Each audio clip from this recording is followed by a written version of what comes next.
नमस्कार साथियों, आपका हमारे YouTube चैनल जुगल टेक्निकल में हार्दिक स्वागत है। मैं जुगल राठौर। दोस्तों, इस वीडियो में हम बात करेंगे विद्यालयों को क्रमोन्नति को लेकर यहाँ पर प्रस्ताव भिजवाने का कार्यक्रम जारी हो चुका है।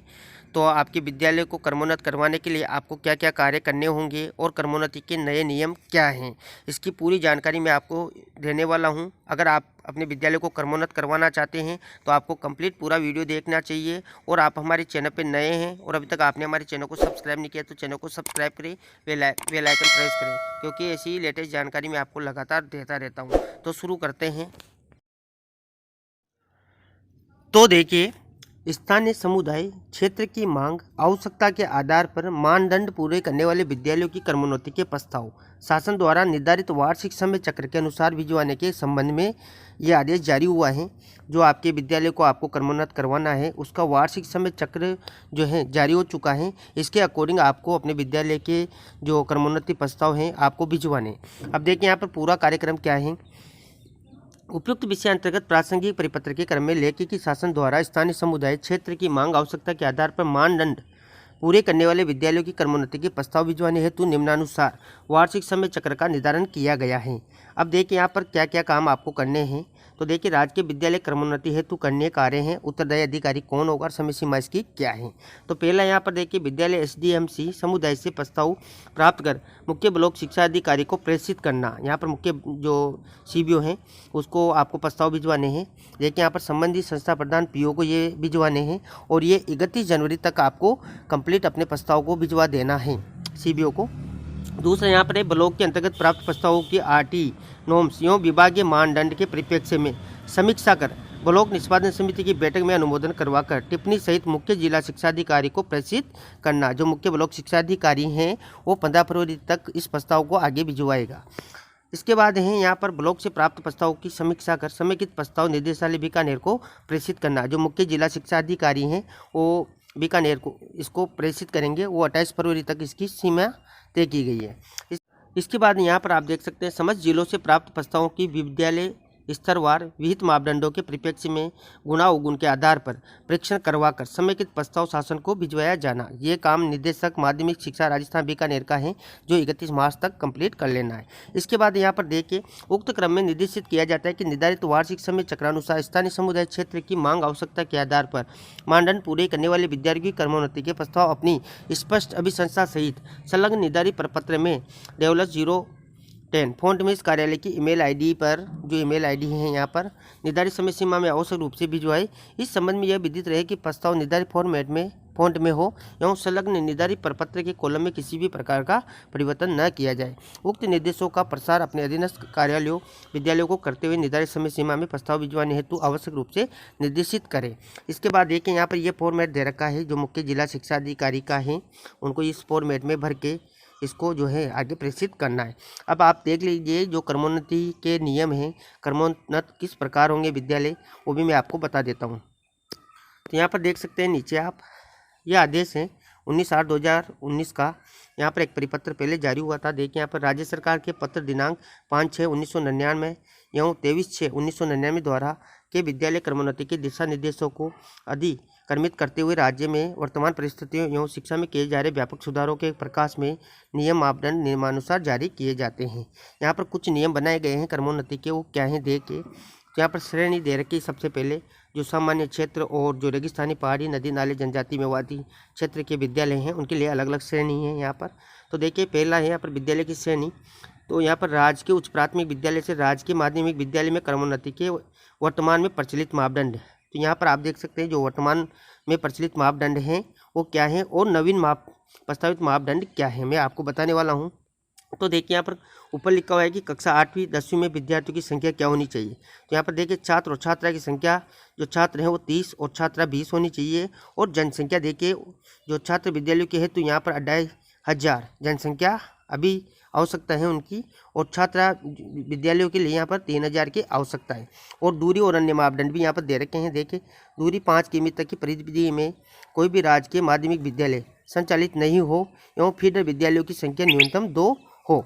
तो ये दूरी अन्य मापदंड हैं, ये वर्तमान में प्रचलित मापदंड है। अब नवीन जो प्रस्तावित मापदंड है उसके अकॉर्डिंग देखिए, यहाँ पर 30 तो छात्र होना चाहिए और छात्रा 20, वही संख्या यहाँ पर है, लेकिन जनसंख्या का अनुपात यहाँ पर घटा दिया गया है। देखिए छात्र विद्यालय है तो यहाँ पर 1500 कर दिए गए हैं और छात्रा विद्यालय के लिए यहाँ पर 2000 की जो है आबादी आवश्यक है। वहीं देखिए पूर्व में 5 किमी तक की परिधि में कोई भी राजकीय माध्यमिक विद्यालय या राजकीय उच्च माध्यमिक विद्यालय संचालित नहीं है तथा क्रमोन्नत होने वाले विद्यालय के अतिरिक्त कम से कम एक राजकीय उच्च प्राथमिक विद्यालय जो फीडर विद्यालय हो, ये नियम यहाँ पर अब कर दिया गया है। इसके बाद देखिए यहाँ पर रेगिस्तानी पहाड़ी नदी नाले क्षेत्र जो जनजाति मेवाती क्षेत्र है उनके लिए क्या है, तो देखिए यहाँ पर राजकीय उच्च प्राथमिक विद्यालय से राजकीय माध्यमिक विद्यालय में क्रमोन्नति के वर्तमान में प्रचलित मापदंड है जो छात्र 20 और छात्र अभी यहाँ पर 20 हैं। और यहाँ पर देखिए छात्र विद्यालय के लिए 2000 की आबादी और छात्रा की जो छात्राओं का विद्यालय है छात्राओं का उसके लिए यहाँ पर 2500 की आबादी रखी गई है, वर्तमान में प्रचलित है। और दूसरी जो दूरी 5 किमी तक की परिधि में कोई भी राजकीय माध्यमिक विद्यालय संचालित नहीं हो एवं फीडर विद्यालयों की संख्या न्यूनतम 2 हो, ये अब नियम था।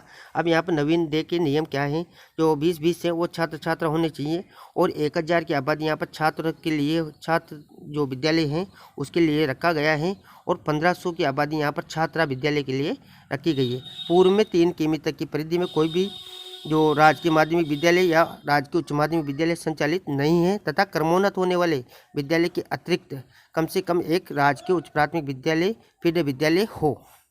इसके बाद देखें यहाँ पर जो दूसरा है, यहाँ पर दूसरे नियम है जो राजकीय माध्यमिक विद्यालयों को क्रमोन्नत करने से लेकर हैं वो उच्च प्राथमिक विद्यालयों के लिए था। अब यहाँ पर देखिए राजकीय माध्यमिक विद्यालय से राजकीय उच्च माध्यमिक विद्यालय में क्रमोन्नति के वर्तमान में प्रचलित मापदंड जो सामान्य क्षेत्र है उनके लिए देखिए यहाँ पर जो छात्र संख्या 50 और छात्र संख्या यहाँ पर 40 दे रखी है और आबादी देखिए यहाँ पर 4000 छात्र के लिए है और 5000 यहाँ पर छात्रा विद्यालय के लिए है। दूरी 8 किमी तक की परिधि में कोई भी राजकीय उच्च माध्यमिक विद्यालय संचालित नहीं हो एवं फीडर विद्यालयों की संख्या न्यूनतम 2 हो। इसके बाद देखिए यहाँ पर राजकीय माध्यमिक विद्यालय से राजकीय उच्च माध्यमिक विद्यालय में क्रमोन्नति के नवीन प्रस्तावित मापदंड।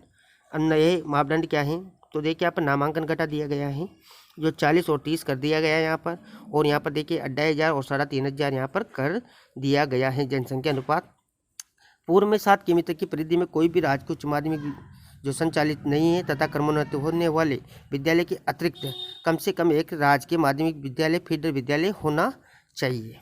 इसके बाद देखिए यहाँ पर जो जनजाति रेगिस्तानी पहाड़ी क्षेत्र हैं उनके लिए, तो यहाँ पर देखिए प्रचलित मापदंड वर्तमान में क्या है, 30 और 25 का नामांकन है और 3000 और 4000 यहाँ पर क्या है देखिए जनसंख्या अनुपात है।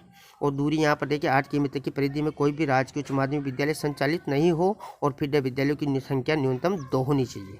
अब यहाँ पर देखिए जो नवीन मापदंड है, यहाँ पर देखिए नामांकन 25 से 20 कर दिया गया है और यहाँ पर देखिए जनसंख्या अनुपात 1500 से 2500 कर दिया गया है।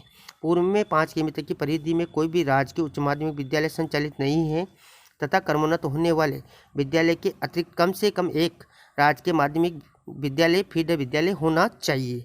ये यहाँ पर नए नियम हैं जो सामान्य क्षेत्र के लिए हैं और जो रेगिस्तानी पहाड़ी नदी नाले जनजाति क्षेत्र हैं मेवाती क्षेत्र उनके लिए अलग अलग नियम अब बना दिए गए हैं। पहले जो नियम अलग थे, अब नवीन जो प्रस्तावित मापदंड हैं वो अलग हैं।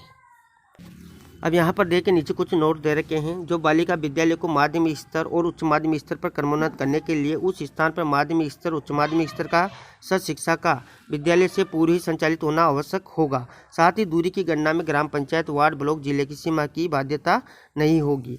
स्थानीय आवश्यकता के आधार पर जनप्रतिनिधियों से राय जिला शिक्षा अधिकारी से प्राप्त प्रस्ताव के अनुसार राज्य सरकार स्तर से आदेश जारी किए जाएंगे। कुल मिलाकर यहाँ पर जनप्रतिनिधियों से भी राय ली जाएगी, जनप्रतिनिधियों की यहाँ पर मांग मानी जाएगी। अगर जनप्रतिनिधि कह देते हैं कि आपके विद्यालय का जो है क्रमोन्नति प्रस्ताव उनके द्वारा भिजवाया जाता है तो आपके विद्यालय को क्रमोन्नत किया जा सकता है।